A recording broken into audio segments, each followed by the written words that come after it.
Hello friends, मैं Anushka. Welcome back to my YouTube channel Anukul classes. तो students, आज मैं आप लोगों को पढ़ाने जा रही हूँ फाइनेंशियल मैनेजमेंट एंड हमारा चैप्टर रहेगा कॉस्ट ऑफ कैपिटल और टॉपिक रहेगा cost of borrowed capital. Students, last class में मैंने आपको WACC सिखाया था, मतलब weighted average cost of capital. Cost of capital का मतलब होता है जो कंपनी कैपिटल इशू कर रही है उसका खर्चा कितना आ रहा है। कैपिटल को इशू करने में कंपनी का कितना खर्चा आ रहा है, कंपनी को उसके बदले क्या क्या पे करना होता है पड़ेगा। तो कैपिटल में देखिए क्या क्या चीजें आती है। प्रेफरेंस शेयर कैपिटल इशू कर सकती है company, equity share capital issue कर सकती है, डिवेंचर्स इशू कर सकती है। इस तरह की चीजें कंपनी इशू कर सकती है। अब आप देखिए, अगर शेयर्स इशू कर रही है तो कंपनी को डिविडेंड पे करना पड़ेगा, तो जो डिविडेंड का रेट है वो कॉस्ट ऑफ कैपिटल है। अगर डिवेंचर इशू कर रही है तो इंटरेस्ट पे करना पड़ेगा, इंटरेस्ट भी कॉस्ट ऑफ बोरोड कैपिटल है या कॉस्ट ऑफ डेब्ट है। जब कई सारी चीजें कंपनी इशू करती है तो उनकी कॉस्ट ऑफ कैपिटल भी काफी सारी होंगी, सबकी परसेंटेज अलग अलग होगी। तो जब हम उसका एवरेज निकालते हैं तो उसको कहते हैं weighted average cost of capital. उसका फॉर्मूला मैंने आपको लिखवा दिया था, total cost divide by total amount into 100। उसकी हेल्प से आपने WACC निकाला था। स्टूडेंट्स, जो लास्ट क्वेश्चंस हमने किए थे उसमें आपको सब में कॉस्ट ऑफ कैपिटल सबकी दे रखी थी, प्रेफरेंस शेयर्स की भी, इक्विटी शेयर की भी, डिवेंचर्स की भी। लेकिन अगर क्वेश्चन में नहीं दे रखी है तो उनकी सेपरेटली अपनी अपनी कॉस्ट ऑफ कैपिटल कैसे निकालेंगे वो हमें आज सीखना है। आप देखो, कंपनी प्रेफरेंस शेयर्स भी इशू कर सकती है, प्रेफरेंस शेयर कैपिटल।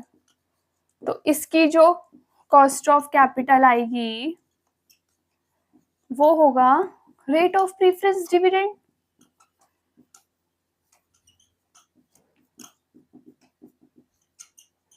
और रेट ऑफ प्रीफरेंस डिविडेंड हमेशा यहाँ पर आपको प्रीफरेंस शेयर कैपिटल से पहले ही एक रेट दे रखा होगा, वही आपको एज्यूम करना है कि यही रेट ऑफ डिविडेंड है। फॉर एग्जाम्पल, अगर यहाँ लिखा है 10% प्रीफरेंस शेयर कैपिटल, इसका मतलब है ये जो 10% है वो रेट ऑफ प्रीफरेंस डिविडेंड है, वही प्रीफरेंस शेयर्स की कॉस्ट ऑफ कैपिटल है। Second, equity share capital.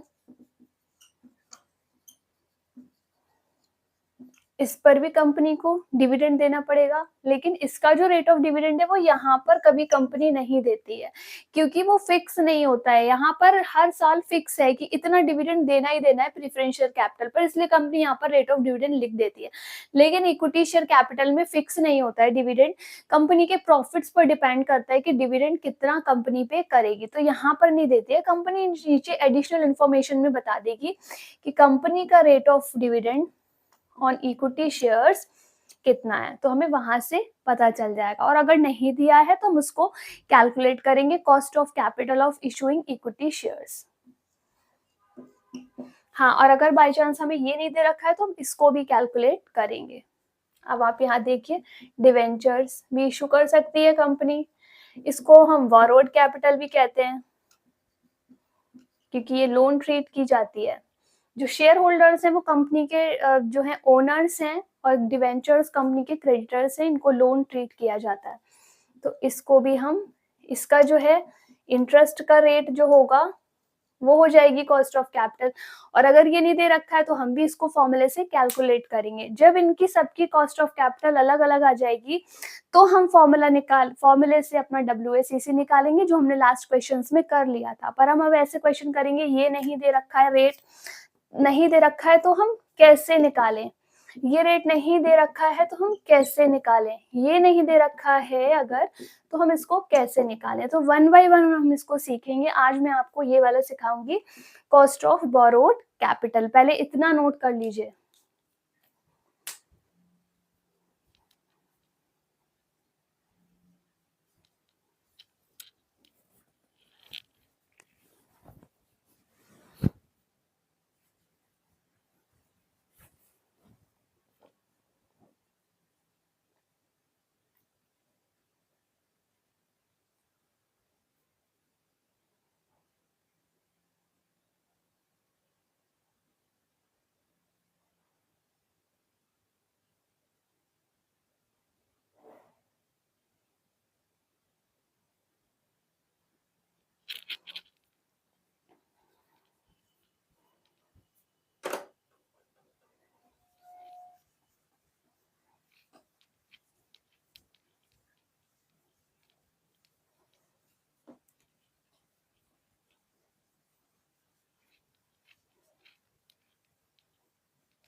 Formula cost of borrowed capital, ये हम सीखेंगे आज।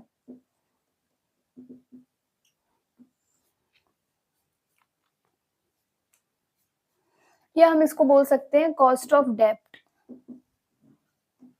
या कॉस्ट ऑफ डिवेंचर्स, इनमें से कुछ भी हम बोल सकते हैं। इसको डिनोट करेंगे हम केडी से। केडी इक्वल्स टू आईपी,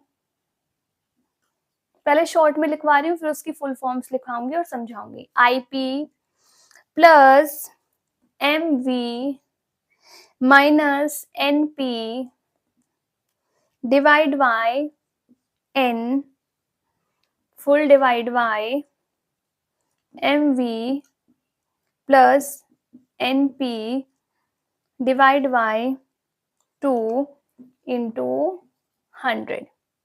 ये है हमारे पास फॉर्मूला, इसको इतना नोट कीजिए।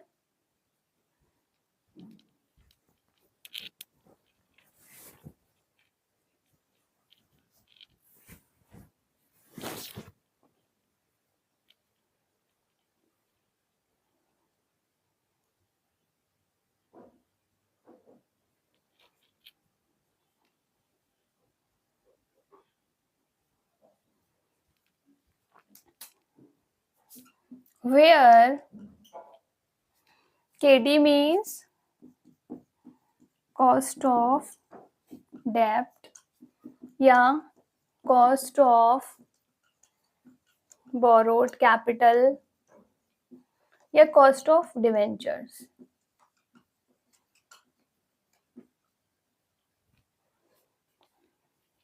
IP means interest payment, company कितना इंटरेस्ट डिवेंचर्स पर पे कर रही है। एन का मतलब है नंबर ऑफ ईयर्स, क्वेश्चन में दे रखा होगा कि डिवेंचर्स कंपनी ने कितने टाइम के लिए इशू किया है। एमवी का मतलब मैच्योरिटी वैल्यू, कि कंपनी कितनी अमाउंट पर डिवेंचर्स को मैच्योर कर रही है। रह गया हमारे पास एनपी, इसका मतलब है नेट प्रोसीड्स, कि कंपनी को इशू करने में कितना खर्चा आ रहा है, कितना पैसा कंपनी के पास आ रहा है डिवेंचर को इशू करने में खर्चे काटने के बाद। यही हमारे पास चीजें थी, इसको नोट कर लीजिए फिर आगे समझाती हूँ।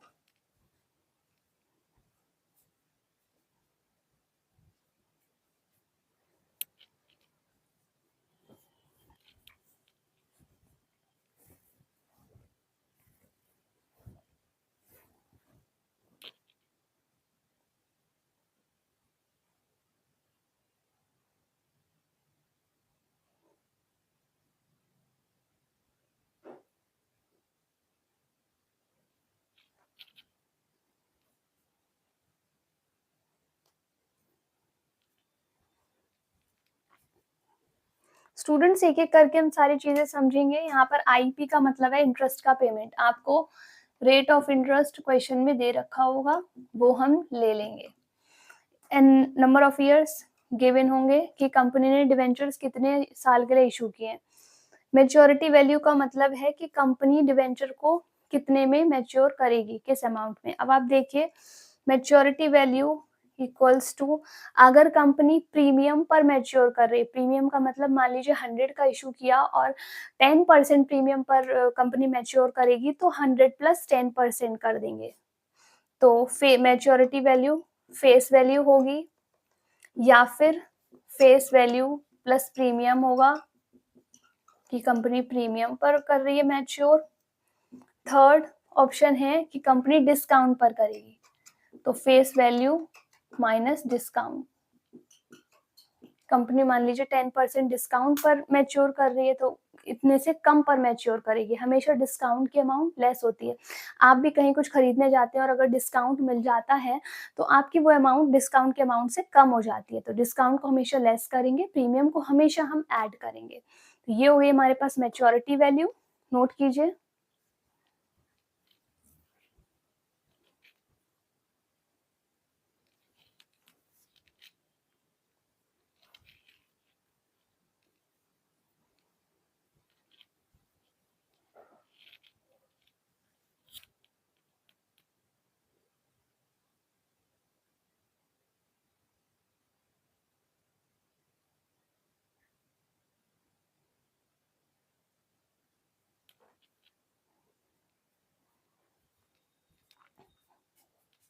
आगे बढ़ेंगे हम।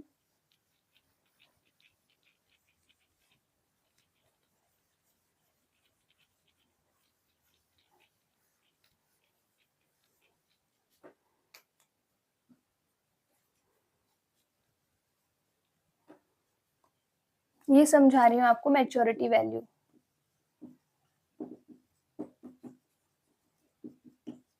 मान लीजिए डिवेंचर का इशू प्राइस है 100 और कंपनी रीपे करती है, रीपे का मतलब मैच्योर कर रही है डिवेंचर्स को at 10% premium, then calculate maturity value. अब आप देखिए ये एग्जाम्पल करा रही हूँ, इसी में कैसे निकालेंगे। तो maturity value equals to face value plus premium. Face value हमारी है 100, इशू प्राइस या फेस वैल्यू कोई भी बोल सकते हैं। Premium is 10% of face value. ये जो अमाउंट दे रखी है इसी का 10% करेंगे। तो 100 प्लस 100 फेस वैल्यू है, इसका 10% करेंगे, 10 आ जाएगा। तो हमारे पास आ गई मैच्योरिटी वैल्यू 110 रुपीज। ऐसे करके हम निकालेंगे मैच्योरिटी वैल्यू जब प्रीमियम पर रिडीम हुआ है शेयर या फिर डिवेंचर। अभी हम और सीखेंगे, इतना नोट कीजिए।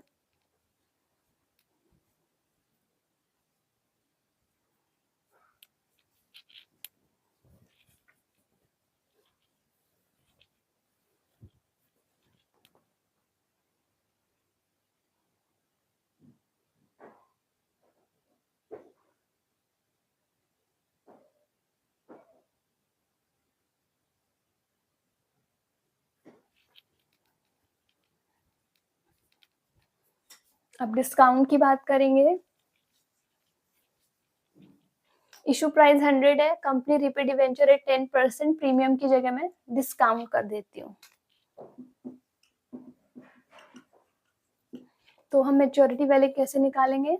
MV equals to face value या issue price minus discount. Face value is 100, discount कैसे निकालेंगे? Face value into discount rate divide by 100। तो फेस वैल्यू 100 है, इसका 10% करेंगे,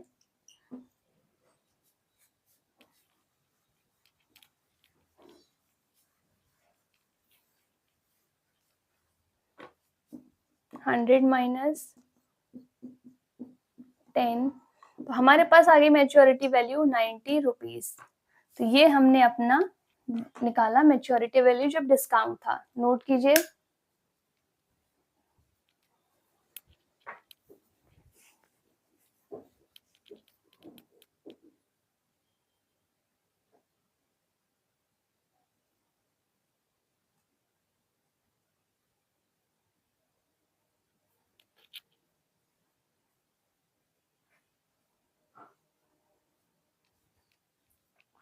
ये हुई मैच्योरिटी वैल्यू। अब हमारे पास रह गया नेट प्रोसीड्स, इसको भी हम सीखेंगे।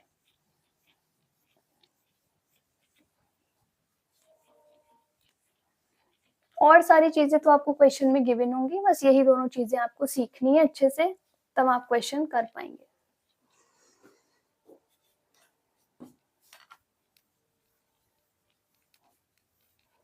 स्टूडेंट, नेट प्रोसीड का मतलब होता है जैसे किसी कंपनी ने डिवेंचर्स इशू किए, तो इशू करने के बाद पब्लिक से जो पैसा आया है उसको कहते हैं नेट प्रोसीड्स। तो जो पैसा आया है, आप समझिए कंपनी ने डिवेंचर इशू किए, तो डिवेंचर्स को इशू करने में खर्चा भी तो हुआ होगा, ब्रोकरेज के एक्सपेंसेस दिए होंगे, और भी इशू से रिलेटेड एक्सपेंसेस हो सकते हैं, अंडर राइटिंग कमीशन हो सकता है, बहुत सारे खर्चे हो सकते हैं। तो नेट प्रोसीड्स का मतलब होता है इक्वल्स टू इशूड अमाउंट, जितने में हमने डिवेंचर इशू किया, माइनस इशू एक्सपेंसेस। डिवेंचर्स को इशू करने में जो खर्चा आया है वो लेस कर देंगे। फॉर एग्जाम्पल, मान लीजिए इशूड अमाउंट है 100 एंड इशू एक्सपेंसेस है 5, तो हमारे नेट प्रोसीड्स हो जाएंगे issued amount minus issue expenses 100 minus 5 मतलब 95 रुपीज। तो हमारे पास ये आ गया नेट प्रोसीड्स। तो स्टूडेंट्स वन बाय वन हमने सारी चीजें सीखी, फॉर्मूला सीखा। आज की क्लास में मैंने आपको कॉस्ट ऑफ बोरोड कैपिटल कैसे निकालते हैं वो सिखाया। नेक्स्ट क्लास में मैं आपको सिखाऊंगी, इसी के क्वेश्चंस करवाऊंगी कुछ, जिससे आपका कॉन्सेप्ट क्लियर हो जाए। आई होप आप लोगों को अच्छे से समझ में आया होगा। नेक्स्ट क्लास में मैं आपके साथ मिलती हूँ इसके क्वेश्चंस के साथ। Thank you so much.